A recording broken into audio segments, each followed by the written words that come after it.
किसी ने बड़ा प्यारा सवाल किया है। सवाल है कि आप कहते हो कि बैठकर दोपहर को 3 बजे सारे काम छोड़कर श्री सुखमनी साहब जी का पाठ सुन लिया करो, कर लिया करो। पर इसने सवाल किया है, बड़ा प्यारा सवाल। हो सकता है कई लोगों के मन में ये शंका हो कि हमें पंजाबी नहीं आती, हम पंजाबी नहीं हैं, हमें गुरुमुखी भी नहीं आती, हमें सुखमनी साहब जी का पाठ समझ में भी नहीं आता, पर क्योंकि आप कहते हैं हम बैठकर सुनते हैं, क्या हमें फल मिलेगा पाठ सुनने का? प्यार से बोलिए धन गुरु नानक, धन गुरु नानक। फिर से सुनिए सवाल कि हम पंजाबी नहीं हैं, हमें गुरुमुखी भी नहीं आती, हमें श्री सुखमनी साहब जी की बाणी सुनते हैं पर समझ में भी नहीं आती, पर क्योंकि आप कहते हैं हम बैठकर सारे परिवार समेत सुनते हैं, पर सबके मन में हमारे डाउट है कि हमें फल मिलेगा, क्योंकि समझ में तो आ नहीं रहा, पर बैठकर सुन रहे हैं। प्यार से बोलिए धन गुरु नानक, धन गुरु नानक।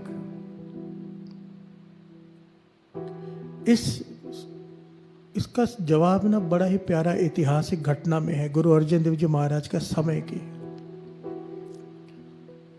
5वें गुरु नानक गुरु अर्जन देव जी महाराज के समय की घटना। जहांगीर बादशाह का एक बड़ा ही खास एहलकार हुआ है, वजीर खान।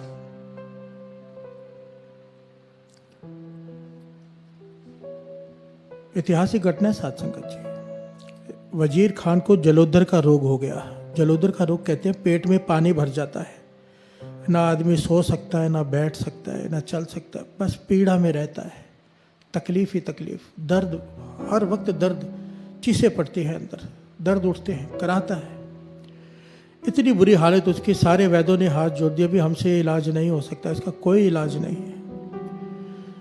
अब जहांगीर का खास एहलकार है, वो बहुत बड़ी हवेली में रहता है। उसकी हवेली के बाहर से एक गुरु का सिख गुजरता है हर रोज, एक फिक्स टाइम पे कहीं जाता होगा। हवेली बड़ी थी, हवेली बड़ी थी तो हवेली को घूम के जाता था, बड़ी हवेली को, और जब तक वो वहां से चल कर जाता था कुछ पढ़ता था, जोर जोर से कुछ पढ़ते हुए जाता था। जहांगीर ने जब वजीर खान ने जब उसकी आवाज़ सुनी कि ये कोई गुरु का सिख कुछ पढ़ते हुए जाता है, जब भी वहाँ से गुजरता है, और जितनी देर वो वहाँ से गुजरता है कुछ पढ़ता है, कानों में आवाज़ पड़ती है, उतनी देर के लिए दर्द बहुत कम हो जाती, ख़त्म ही हो जाती है लगभग। प्यार से बोलिए धन गुरु नानक, धन गुरु नानक। ध्यान से समझना। वो गुरु का सिख हवेली को क्रॉस करके गुजरता है रोज। हवेली बड़ी है तो समय लग जाता है 2-4 मिनट का। जितनी देर गुरु का सिख वो वहाँ से गुजरता है कुछ पढ़ते हुए जोर से, वजीर खान को आराम आ जाता है, उसका दर्द खत्म हो जाता है। पूरा रात जो जागता है, पूरा दिन जो कराता है, जितनी देर वो सिख वहाँ से गुजरता है, उसने नोट की ये बात कि कुछ दिनों तक कि जब ये गुरु का सिख यहाँ से गुजरता है, जितनी देर तक उसकी आवाज़ आती है, दर्द खत्म हो जाता है।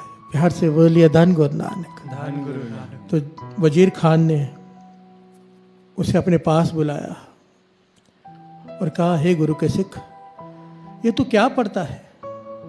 जब जब तू यहाँ से पढ़ते हुए गुजरता है, मैं बहुत रोगी हूँ, कोई इलाज नहीं, जो मेरा रोग है जलोदर का। आज उस रोग को क्या कहते हैं मुझे पता नहीं, इसका नाम क्या है साइंस में, पर आज भी ये रोग है जिसमें पेट में पानी भर जाता है, सुना है मैंने। तो इतनी तकलीफ है, पर जब तू गुजरता है कुछ पढ़ते हुए यहाँ से, वो तू क्या पढ़ता है?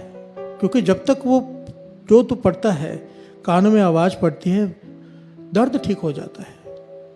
तो गुरु के सुख ने कहने लगा, ये तो मेरे 5वें गुरु नानक गुरु अर्जन देव जी द्वारा रचना की गई बानी श्री सुखमनी साहब जी है। प्यार से बोलिए धन गुरु नानक, धन गुरु नानक। मेरे गुरु अर्जन देव जी महाराज ने इस बाणी की रचना की है, और ये कहा है कि ये देह अरोगता के लिए है। इसमें कई बार है इस बाणी में, तो हम सिखों ने इस बाणी को याद कर लिया है कि जब समय मिले बाणी को पढ़ते हुए बड़ा ही रस आता है, बड़ा ही मन जुड़ता है, तो ये बाणी हम पढ़ते रहते हैं। तो वजीर खान ने हाथ जोड़ दिया उस गुरु सिख के आगे, कहने लगा, मुझ पे तरस कर।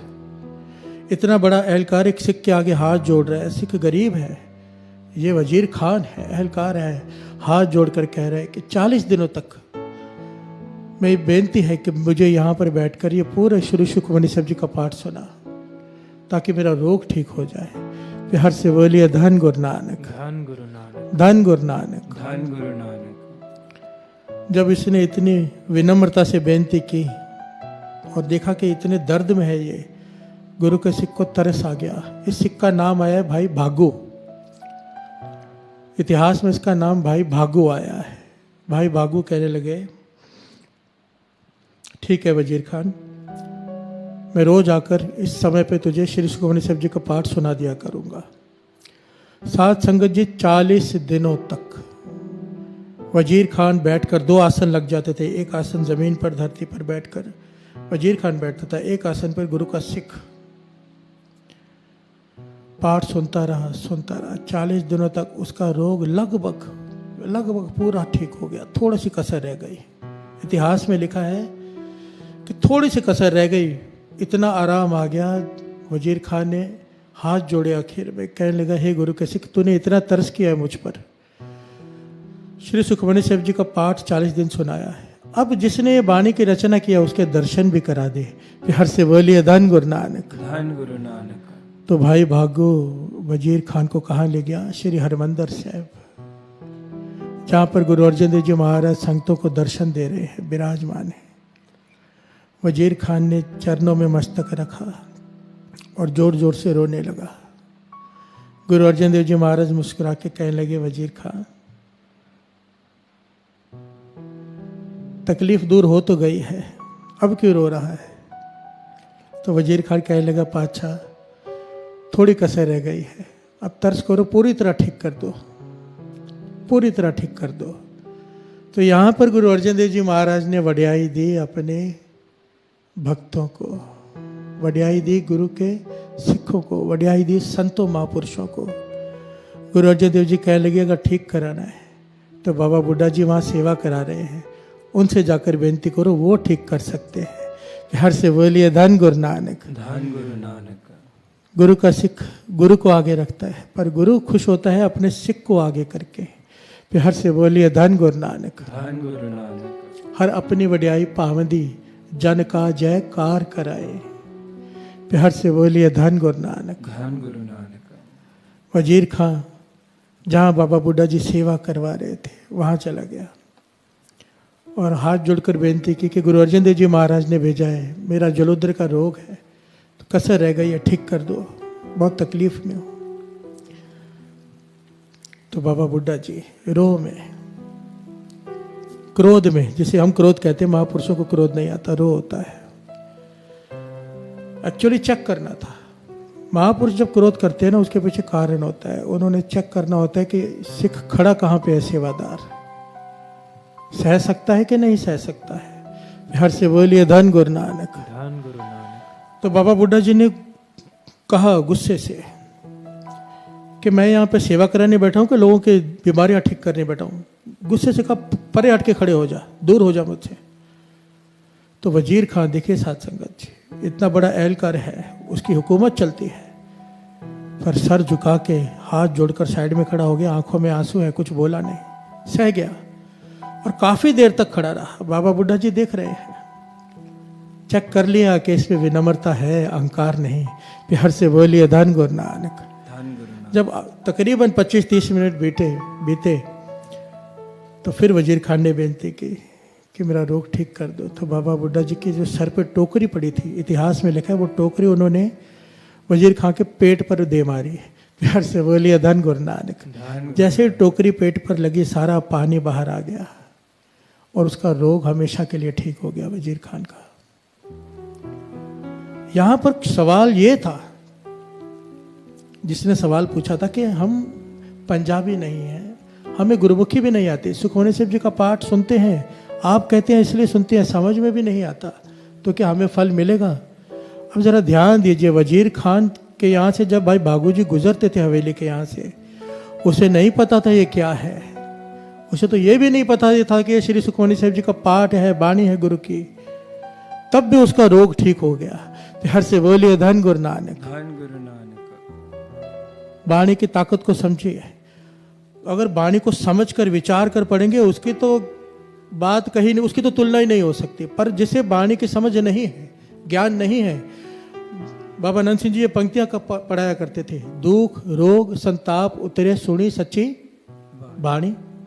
केवल सुनने से, यहां पे यह नहीं लिखा जिसने समझी, सिर्फ सुनी, दुख उसके दुख दूर, रोग दूर, संताप कलेश सब दूर, सुनी सच्ची वाणी। केवल सुनने से, जो केवल वाणी को सुनते भी हैं, समझ नहीं आ रही अब तक, उनके भी ये दुख दर्द और रोग दूर हो जाते हैं। प्यार से बोलिए धन गुरु नानक। धन गुरु नानक। वाणी कह रही है, दुख रोग संताप उतरे सुनी सच्ची वाणी। दुख रोग संताप उतरे सुनी सच्ची वाणी। बाबा नंद सिंह जी से भी किसी ने यह सवाल किया था कि नाम जपने में मन नहीं लगता। बाबा नंद सिंह जी ने उदाहरण दिया, आग में हाथ जानबूझ के डालो या अनजाने में, आग ने हाथ को जला देना है। वाणी मन जोड़ के पढ़ो या बिना मन जोड़ के पढ़ोगे तो बहुत बेअंत लाभ है, कोई तुलना नहीं। पर बिना मन जुड़े भी अगर पढ़ते हो तो भी आग ने हाथ तो जला ही देना है, वाणी ने पाप तो जला ही देने हैं। प्यार से बोलिए धन गुरु नानक। और सुनते सुनते समझ आनी शुरू हो जाती है। और सारी श्री गुरु ग्रंथ साहिब जी की वाणी में सुखमणि साहिब जी की वाणी एक ऐसी वाणी है जो समझना बड़ा आसान है। अगर आप सहज में पढ़ेंगे ना, अपने आप समझ आनी शुरू हो जाती है। सिंपल है, सिमरो सिमर सिमर सुख पाओ, कल कलेश तन माहे मिटाओ। इसमें क्या समझाना है? प्यार से बोलिए धन गुरु नानक। धन गुरु नानक। और आस्ते आस्ते समझ आनी शुरू हो जाती है, फिर तो रस आना शुरू हो जाएगा, ज्ञान आना शुरू हो जाएगा। पर फिर भी इसकी महिमा कहीं नहीं जा सकती जो बैठकर सुनते हैं। सुनने का लाभ तो दास ने पहले भी बताया था। वाणी कहती है, पवित्र पवित्र पवित्र पुनीत, कहते पवित्र सुनते पुनीत। जो सुनते हैं ध्यान लगाकर वाणी को, उन्हें 3 गुना फल है पढ़ने से ज्यादा का। प्यार से बोलिए धन गुरु नानक। इसलिए मन में कभी भी ये नेगेटिव ख्याल नहीं लाना कि हमें वाणी समझ में नहीं आती। हम सुन रहे हैं, क्या फल मिलेगा? एक तिल नहीं पन्ने काल है। एक पंक्ति भी सुनी हुई व्यर्थ नहीं जा सकती। एक पंक्ति, किनका एक जिसे जी बसावे, ताकि महिमा गनी ना आवे। किनका एक जिसे जी बसावे, ताकि महिमा गनी ना आवे। एक घटना याद आ गई। एक हिंदू धर्म के महापुरुषों के पास कोई महापुरुष गए थे, सिख धर्म के। तो उनके हाथ में यहाँ पर ना हमेशा एक तरफ श्री साहिब जी रहती है, एक तरफ गुटका साहब रहता है, उसे खजाना कहते हैं। तो उन्होंने कहा ये क्या है? कहने लगे ये गुटका साहब है, श्री सुखमणि साहब जी के बाणी और नित्यनेम साहब का गुटका। तो कहने लगे दर्शन करा दो। तो उन्होंने श्री सुखमणि से हाथ धोए, श्री सुखमणि साहब जी का गुटका पकड़ा और खोला ऐसे, और कहने लगे ये क्या लिखा हुआ है? पंजाबी में था। तो उन्होंने पढ़ के बताया, क्या पंक्तियाँ थी? साथ ना चाले बिन भजन बिखिया सगली छार। उन्होंने कहा बंद कर दो इसे। जो हिंदू धर्म के महापुरुष थे वो कहने लगे बस बंद कर दो। कहने लगे आगे भी सुन लो। कहने लगे नहीं, इस एक पंक्ति में ही सारी ज्ञान का सार है। प्यार से बोलिए धन गुरु नानक। एक पंक्ति श्री सुखमणि साहब जी की सुनी, क्या? साथ ना चाले बिन भजन बिखिया सगली छार, कि बिना सिवाय भजन के, नाम के तेरे साथ कुछ नहीं जाना, बाकी सब छोड़। प्यार से बोलिए धन गुरु नानक। एक पंक्ति को लेकर उन महापुरुषों ने ज्ञान ले लिया। सुखमणि साहब जी की एक पंक्ति को हम पूरा पाठ पढ़ लेते हैं। गुरु गोविंद सिंह जी महाराज के वचन भी लिखे हुए हैं कि चाहे ये नित्यनेम तो करना ही है पूरा पाठ, पर उसके अलावा एक शब्द रोज समझने का प्रयत्न करना है। गुरु गोविंद सिंह जी महाराज के 52 वचनों में से एक वचन है कि हर रोज केवल एक शब्द को समझने का पूरी कोशिश करनी है। एक एक शब्द करके कितना ज्ञान हो जाता है। प्यार से बोलिए धन गुरु नानक। धन गुरु नानक। किनका एक जिस जी बसावे, ताकि महिमा गने ना आवे। दुख रोग संताप उतरे, सुनी सच्ची बाणी। गुरु नानक मेहर करे, गुरु नानक मेहर करे। ये वाणी जो पढ़ रही है, जो सारी संगत मिलकर श्री सुखमणि साहब जी का पाठ कर रही है दोपहर को, उनके एक एक चरणों में मेरा सर, एक एक के चरणों में क्योंकि धन है वो संगत है जो सब मिलकर श्री सुखमनी साहब जी का पाठ कर रहे हैं। उन्हें नहीं पता कि कितना फल झोली में पड़ रहा है। मैं बयान नहीं कर सकता, करना चाहूँ ना तो भी नहीं कर सकता। गुरु मेहर करे, ये सेवा चलती रहे, गुरु हमसे लेता रहे और आप सारी संगत इसका लाभ उठाते रहो और आप ये सेवा आगे भी करते रहो, दूसरों को भी जोड़ो। उन्हें भी बोलो कि ये समय सब छोड़कर श्री सुखमनी साहब जी के वाणी मूल मंत्र के जाप में बैठ जाया करें। गुरु नानक मेहर करे, इतनी सेवा परवान करना। वाहे गुरु जी का खालसा, वाहे गुरु जी की फतेह।